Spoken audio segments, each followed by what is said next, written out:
Bonjour à tous. Bon, donc j'espère que vous allez pouvoir m'entendre jusqu'au fond. Je vais faire au mieux. Donc je commence cet après-midi, enfin en tout cas ces rencontres, pour faire un point sur l'actualité réglementaire, donc sur la réglementation bio en général et donc plus spécifiquement sur les aspects vinification. Donc c'est pas le plus sympa, mais bon. Alors, quelques rappels sur l'organisation déjà de la réglementation bio, du cahier des charges au niveau vinification bio, comprendre comment les règlements se coordonnent l'un dans l'autre, pour après aussi comprendre comment ils évoluent. Donc tout d'abord, on part des recommandations de l'OIV, donc au niveau international, donc le Code international des pratiques œnologiques qui nous concerne spécifiquement. Ces recommandations sont reprises dans un cadre européen qui est l'OCM vitivinicole et donc qui définit les pratiques de vinification, donc les pratiques œnologiques, notamment dans le règlement 606/2009, donc à l'échelle européenne. Donc ces recommandations sont reprises telles quelles dans ce règlement vin, qui vaut donc conventionnel tout type de vin, sur la filière vin. Donc sur ces aspects, sur cette réglementation vin, vient se superposer, si vous voulez, la réglementation bio, qui est également une réglementation à l'échelle européenne, donc c'est la même réglementation pour tous les pays européens, dans lequel on va retrouver un texte qui s'appelle les principes de production bio, 834/2007, et les règles d'application, c'est-à-dire que dans celui-là, vous avez concrètement ce que vous devez faire, les listes des intrants que vous pouvez autoriser, des pratiques, etc. Depuis 2012 également, donc, a été intégré à ce texte tout ce qui concerne les règles de vinification, ce qui fait que depuis le millésimine 2012, on peut parler d'un point de vue réglementaire de vin bio et non plus de vin issu de raisins de l'agriculture biologique. Voilà, donc ce contexte-là. Alors, en 2014, la Commission européenne a proposé qu'il y ait une réflexion pour la révision du règlement bio, avec donc deux objectifs essentiels. C'est face à la demande, l'évolution les tendances, il y avait un besoin de favoriser l'essor de la production bio, mais garder quand même un cadre réglementaire qui permette d'amener une garantie du label bio et qui permette de renforcer la confiance des consommateurs dans ce label. Voilà, donc ça c'était l'enjeu, le cadre posé pour la révision du règlement européen. S'en est suivi d'âpres négociations pendant 2-3 ans avec beaucoup de retard pris, donc je passe les détails, pour arriver à la date du 30 mai 2018 où il y a donc le règlement européen 2018-848 qui est ce nouveau règlement bio, donc là je ne parle pas que de la vinif, hein, c'est l'ensemble des filières, et donc qui va venir remplacer les deux que je vous ai présentés précédemment, hein, les principes de la bio et toute l'application, les règles d'application de toutes les filières bio. Le règlement bio, ça je ne l'ai pas dit, mais ça encadre la production, la transformation, la mise en marché, le conditionnement et l'étiquetage. Et les importations aussi, enfin import-export. Donc ce règlement, il est publié. Il ne va pas rentrer en application tout de suite, il rentrera en application au 1er janvier 2021, mais on a déjà le texte qui donne les grands principes, il y a certains éléments dont on sait que ça se passera comme ça en 2021. Donc sur ce règlement qui trace les grandes bases, va être associé ce qu'on appelle maintenant les actes d'exécution, les actes délégués. Grosso modo, ça va venir un peu remplacer tout ce qui sont ces règles d'application, les fameuses annexes des intrants qu'on utilise. Tout ça, ça va être sous forme d'actes, soit exécution, soit délégué, selon qui publie entre la Commission et le Parlement et selon ce que ça traite. Voilà. En résumé, ce processus de révision du règlement. Donc, ce règlement, qu'est-ce qui va changer? Ce vers quoi on s'oriente pour la filière vin en 2021. Donc, plusieurs points. Donc, tout d'abord, pour la production, finalement, sur les règles de production, on est plutôt sur un statu quo. Parce que l'idée, c'était de favoriser le bio, c'était d'être un peu plus rigoureux parce qu'il fallait amener une garantie du consommateur. Donc, finalement, au milieu, on reste à peu près comme on est, en résumé. On fera un point sur la vinification parce qu'effectivement, il y a des choses nouvelles qui sont quand même arrivées, donc qui vont être intégrées dans ce nouveau règlement. Sur les aspects, donc il y a des sujets qui ont fait l'objet de pas mal de discussions, notamment les règles sur la conversion. Donc là-dessus, il n'y aura pas de modification par rapport à ce qui existe aujourd'hui. Également, les règles sur la mixité, il n'y aura pas non plus de modification par rapport à ce qu'on a aujourd'hui. On peut noter des petites évolutions sur l'indication de l'origine des ingrédients agricoles. Ça peut être intéressant aussi pour notre filière, pour valoriser les produits régionaux. Je vais rentrer un peu plus dans les détails sur certains points. Je vous donne les grandes lignes. Au niveau des contrôles, on va aller, donc ça c'est un point important qui est assez gros là sur cette révision, on va aller vers le besoin et la volonté d'avoir une meilleure harmonisation entre les organismes de certification à l'échelle européenne. Voilà, de manière à ce qu'il n'y ait pas de distorsion entre les pays, même au sein d'un même pays. Donc l'idée, c'est vraiment de travailler pour qu'il y ait une concertation. On verra qu'il y a une lutte pour maintenir un contrôle quand même annuel des opérateurs une fois par an par un contrôleur qui vient, qui se déplace sur place. Donc ça, c'est maintenu, ça ne changera pas. Après, on verra, il y a des petites modifications, des adaptations possibles selon les conditions. Un autre point aussi important, c'est la notion de seuil de contamination qui peut déclencher des risques de déclassement. Des seuils, on parle par rapport aux contaminations résidus phyto. Donc là aussi, on fera un point. L'Europe, pour l'instant, ne bouge pas, il n'y a pas d'établissement de seuil, mais il y a quand même des travaux et des réflexions qui sont en cours. Le dernier point, ça vous touche moins, mais c'est pour information. Il va y avoir aussi des modifications par rapport aux importations en Europe, et notamment les exigences des pays tiers vis-à-vis des règles bio-européennes, où il faudra qu'ils respectent complètement la réglementation européenne. Aujourd'hui, il y a des adaptations avec les organismes de certification qui seront reconnus. Donc là, il y aura un passage vraiment à ce qu'il faut qu'il y ait une conformité totale sur les règles européennes. Donc là, ça concerne les pays qui aujourd'hui n'ont pas d'équivalence avec l'Europe. Hein. Ceux qui ont une équivalence, bon, c'est une équivalence. Voilà. Alors, un peu plus en détail. Donc pour les aspects production. Je vous parlais tout à l'heure des évolutions au niveau de l'indication de l'origine. Aujourd'hui, sur l'étiquette d'un produit bio, vous avez une obligation de noter l'origine des ingrédients agricoles. Donc avec une notion, vous pouvez mettre le nom du pays, donc produits régionaux, par exemple Agriculture France, si vous avez plus de 98% des ingrédients agricoles qui sont de cette origine. Donc un vin, l'ingrédient agricole majeur, c'est le raisin. Une appellation régionale, de toute façon, tous les raisins sont de cette région-là. Donc vous pouvez marquer Agriculture France sur votre étiquetage. En 2021, la notion de 98%, elle tombe à 95%. Bon. Par contre, il y aura une extension possible à un étiquetage à la région. Donc potentiellement, on pourrait écrire agriculture, Provence-Alpes-Côte d'Azur, agriculture, voilà. Bon, ça, ce n'est pas encore défini, mais bon, ça peut être intéressant pour la valorisation des produits régionaux. Le deuxième point sur la production, c'est au niveau des règles de vinification.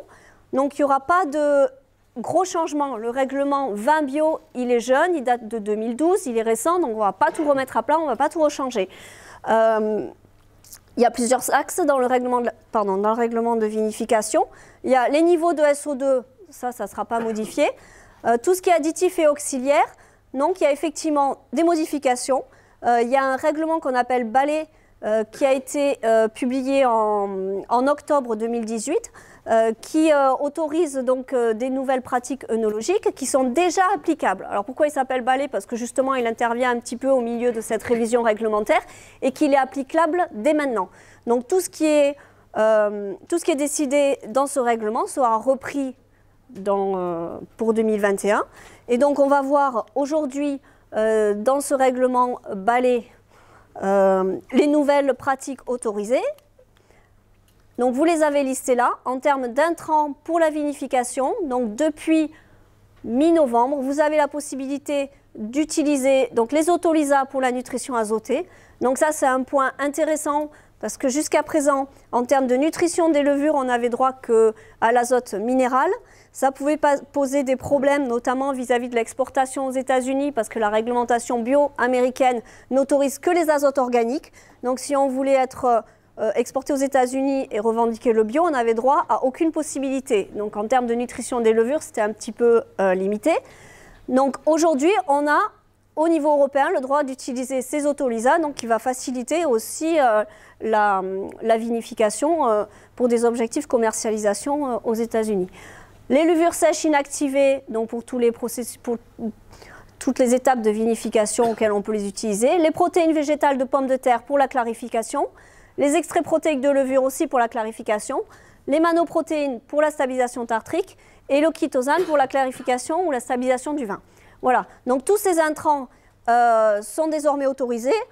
Ça ne sort pas du chapeau, hein. Ça suit un processus d'évaluation.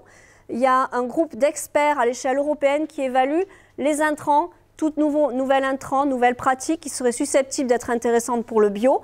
Donc ce groupe d'experts qu'on appelle ECTOP émet un avis qui après est pris en considération par la Commission européenne qui décide donc du coup du règlement. Donc tous ces intrants, ils ont fait l'objet d'une évaluation par ce groupe d'experts qui a rendu son rapport en 2015, donc ça fait un petit moment, qui avait rendu un avis favorable sur tous ces intrants. Et effectivement, enfin, on va dire entre guillemets, ça a été acté par une réglementation et donc on peut maintenant les utiliser. Alors attention, attention à certaines pratiques. Hein. Si le chitosane est autorisé, le chitine-glucane lui reste interdit. Donc attention aux spécialités mixtes qui peuvent associer les deux peut-être. Donc il faut être vigilant là-dessus. Également, il y a eu pas mal de discussions sur les enzymes pectolytiques qui ne sont autorisées aujourd'hui que pour un usage de clarification. Ça a posé pas mal de questions parce que ça veut dire que d'un point de vue contrôle, pour de la clarification, c'est des enzymes qui sont mises sur mou, qui ne sont pas mises sur raisin parce qu'on n'est pas sur de l'extraction. Donc des enzymes qui pourraient être... qui ont un objectif technique de l'extraction et de la clarification, il faut les utiliser que pour un usage de clarification et c'est contrôlé comme ça. Donc c'est vrai que dans la pratique, c'est compliqué. On avait essayé de négocier ça pour pouvoir élargir les objectifs de ces enzymes, mais aujourd'hui, ça n'a pas été retenu dans le cadre de ce règlement Balai. Je ne sais pas si ça va être rediscuté, mais pour l'instant, ça ne bouge pas. Les enzymes pectolytiques sont autorisées que pour la clarification. Enfin, les activateurs de FML. Donc, c'est effectivement des activateurs qu'on met dans les levains des bactéries lactiques pour lancer les levains pour la fermentation malolactique, qui peuvent être composés de LSI ou d'autolysa ou d'écorce de levure. Par contre, quand ils sont en tant qu'activateurs de FML, qui est le nom, si vous voulez, réglementaire de cette catégorie de produits, ils ne sont pas autorisés. Pourquoi? Parce que effectivement, c'est une catégorie de produits œnologiques qui est définie d'un point de vue réglementaire, qui n'est pas la même que les levures sèches inactivées. Et du coup, autant celles-là, elles ont été retenues positivement dans le cadre du règlement, celles-là n'ont pas été évaluées, donc de ce fait, elles se retrouvent interdites. Donc par rapport à ça, pour les prochaines vinifications, il faudra être très vigilant de ne pas se tromper de produit. Au niveau national, on essaye de travailler pour avoir un peu un listing des différentes spécialités commerciales qui peuvent intégrer tous ces dérivés de levure pour essayer d'évaluer ce qui pourra être autorisé ou pas en fonction de la composition, de manière à orienter aussi les professionnels là-dessus, pour pas qu'il y ait d'erreurs par rapport à ça. Donc voilà aujourd'hui, entre guillemets, les grandes nouveautés. Bon, ça date depuis novembre, hein, vous avez sûrement dû en entendre parler, mais les dernières modifications au niveau de la vinification. Et ça, c'est en place. Alors, on a parlé du SO2, pas de modification, on a parlé des nouveautés au niveau additif auxiliaire. Concernant les techniques plutôt physiques, on va dire, de vinification, donc le règlement, il fonctionne sur des restrictions ou des interdictions de techniques. Donc, tout ce qui est en noir, si vous voulez, c'est des choses qui ont déjà été décidées en 2012, qui sont toujours valables dans le cadre du nouveau règlement qui sera applicable en 2021. Donc, pour la filtration, c'est des filtrations supérieures à 0,2 microns. Les traitements thermiques à la chaleur, on ne peut pas dépasser la température à 70. Et ce qui est prévu dans le règlement en 2021, c'est que cette température maximale elle soit remontée à 75. On va me dire que ça ne fait pas une grosse différence. Ça fait une différence dans le sens où le fait de passer à 75 permet d'utiliser une technologie de flash pasteurisation et d'avoir une solution aussi de gestion microbio plus facile, enfin en tout cas une solution supplémentaire, alternative aussi au sulfite. Donc ce point-là, il est intéressant. Par contre, ça sera applicable qu'en 2021. L'osmose inverse, donc pour l'enrichissement, c'est autorisé. Pour l'instant, ça ne bouge pas. Les résines échangeuses d'ions, elles ne sont autorisées que pour la production de MCR, donc ça ne vous touche pas directement. Donc faites attention, par contre, ce n'est pas utilisable sur vin. À aujourd'hui, ça ne bouge pas, c'est toujours autorisé.